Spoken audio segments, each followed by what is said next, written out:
5, 4, 3, 2, 1. Good morning everyone, I'm Bin Kun here reporting for the Economic Channel.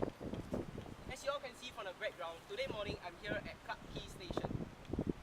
What I'm going to do here today is to interview on Singaporeans and foreigners on Singapore as a global trading hub. As we all know, Singapore is highly dependent on international trade for her success. So, what is international trade? International trade is the exchange of goods and services between countries, and import to Singapore is the Singapore purchase of a good and service made overseas. And export to Singapore is the sale of a Singapore-made good or service overseas. So now I will be walking around Clarke Quay to look for people to interview on. Okay, now what we will do now is to look for Singaporeans who are free for us to interview. Okay, I see a man there. Let's move on there. Excuse me, sir. Yeah? I'm Vincent from the Economic Channel. May I know what's your name? Aaron? Are you a local? Yeah. Okay, Aaron, nice to meet you. Over here, as you know, Singapore is highly dependent on international trade for her success in the global economy today. So what I'm going to do now is that do you know whether there's any supply reasons for behind the success of Singapore international trade? Yes, maybe I can list some. Okay. Different countries possess different quantities and qualities of the various productive resources. Some countries cannot produce certain types of goods. For example, the agriculture sector in Singapore cannot produce rice as there is shortages of land in Singapore. Okay, so from what you said, I think you are talking about the differences in factor endowments and technological capabilities of Singapore. So other than that, do you have any examples to support on this? Maybe based on our daily necessities like caising, vegetables, cabbage, kangkong. Those are produced in Malaysia, Thailand, China. Those were imported daily basis. Singapore is too small, cannot grow vegetable. Yeah, as we know, Singapore has a scarcity of land and we don't have enough land. Most of our lands are used for building buildings and office places, either for us to work in or live in. So yeah, most of our vegetables, even if we grow in Singapore, are mainly due to aeroponics. So, okay, other than the factor that you mentioned just now, do you have any other factors to support? Different goods needs different factor combinations. Thus, the cost of producing the same good in different countries, like camera, is different. Okay, for example, rice production needs more land, so it is produced in countries with abundant land.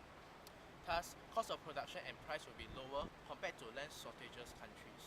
Yeah, I agree with you on this. The cost of production will mainly affect the end product of the good. So if a country or a factory needs more money to produce some goods, their goods will be so more expensive so that they will be able to make a profit. So people will now demand lesser because it is more expensive. Am I right? Yeah. Okay, so other than that, do you have anything else to say? No. Okay, thank you, Mr. Aaron. Okay, that was a good interview just now with Mr. Aaron. So now we'll try to look for a foreigner to interview and ask them about their view on the international trade. Oh, I see one sir over there doing warm-up. Let's go and interview him. Hi sir. I'm Vikram here from the Economic Channel. Wait, this is the interview? Yeah, it is a video interview. Oh, wait, let me see whether I look good. Am I looking good with my spectacles? Yes? Are you sure? Without spectacles? Oh, okay, thank you very much. Okay, you may Okay, continue. may I know what's your name? I'm Bala Murugan. Okay, Balam Good. Nice to meet you. Yeah. Okay, I'm Vikram here from the Economic Channel, as I said just now. And I'm doing an interview on Singapore as a global trading hub. Yeah. As you know, Singapore is mainly dependent on international trade for her success today in the global economy. Yeah. So, behind this, may I know whether you know any demand reasons behind for international trade in Singapore? Yes, one reason is the product differentiation.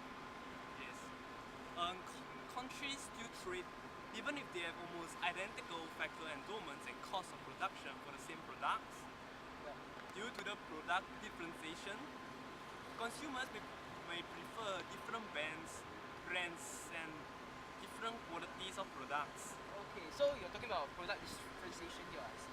So, do you know whether there are any examples to support this factor? Examples. Oh, Yeah. I know you Singaporeans import countries from all around the world and know of a few of the famous Asian car brands like Oh, Honda, yeah. It's very famous in Singapore. Honda, Mazda, Yeah. Toyota. Yeah. From Korea or Japan? Oh, it's from Japan. Oh, Japan, Yeah, yes. Japan. Oh yeah, and Hyundai from North Korea. No, no, Oh, no. okay, North oh, Korea is a communist country. Oh, sorry, South Korea. Yeah, South Korea. So other than that, for the factor, do you have any other factors for the demand reasons for international trade? Again, can you The repeat? demand reasons for international trade. Ah, yes.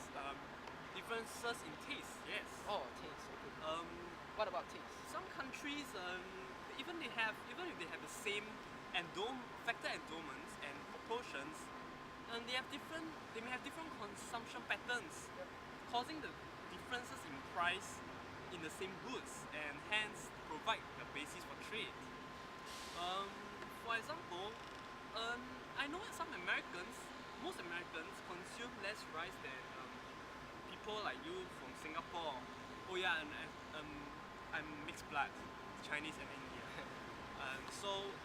I know of a Chinese term to represent you some Singaporeans, Chinese, who eat a lot of rice called fan tong.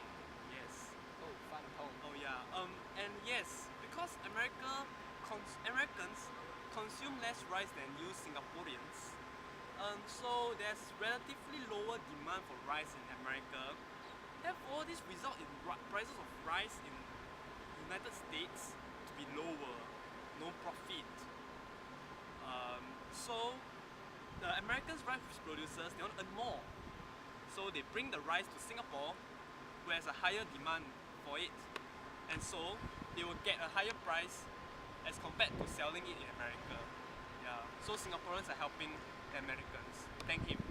Oh, okay. So what you have said just now is that the surplus of goods over at America has been imported by Singapore because Singapore demands more rice than America. Yeah, as we know, Americans are usually bigger size than Singaporeans because most of their meal consumption is mainly made out of meat, like all the fatty meat, so Yeah. all the red meat. Yeah, so Singaporeans will demand more rice from them, and thus it will be economically better for them to import the rice to Singapore because they will earn more. Excuse me, are you done? I'm very busy. I have to go for a job right now. Okay, sure. Okay. sure. Okay, bye bye. See you. Bye. Oh my god, that was a difficult guy interview, wasn't it? Okay, now we'll try to look for another person to interview.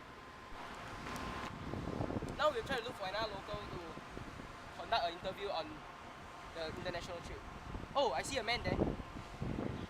Hi sir, my name is Oh. Bin Kun. May I know what's your name? I'm Yong Jian. Oh, hi, nice to meet you. I'm doing an interview for Economic Channel over here on the comparative advantage in Singapore. So, do you know anything about that? Oh, of course, I can fill you in. Firstly, Singapore's comparative advantage lies in manufacturing, like all the Bangladesh worker working in Singapore, you can see them all over Singapore. Yeah. But I with agree. the rise of China as the manufacturer of the world, because China is very big, there's a shift of manufacturing activities to China instead of Singapore.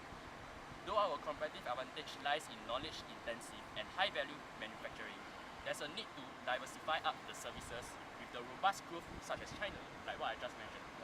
And as a cost structure goes up, the comparative advantage of Singapore shift towards services such as manufacturing is very cost sensitive. Hence, except for the high-end value-added manufacturing, production of the low-end manufactured good tends to move towards the lower cost country like China, which I just mentioned. Yeah, So do you get what I mean now? Yeah, so in summary of what you said just now, you're trying to say that now Singapore is not preferred for its manufacturing industry job because it is more expensive as compared to countries such as China, so more people will shift their manufacturing industry over to China. Oh yeah, because Singapore land compared to China is very small as compared to China. That's why they shift their manufacturing activities to abundant land countries such as China. So it will be cheaper, right? Oh yeah. Okay, so other than that, you have anything else to add Oh, on? not really. I was just now looking at the swing there and I need to go and have some fun. So the bungee jump. yeah, there, see you later. Okay, Okay, bye. Oh, he speak quite fast, isn't it? So we have now come to the end of the Economics channel on the interview of Singaporeans' views and foreigners' views on the local industry and also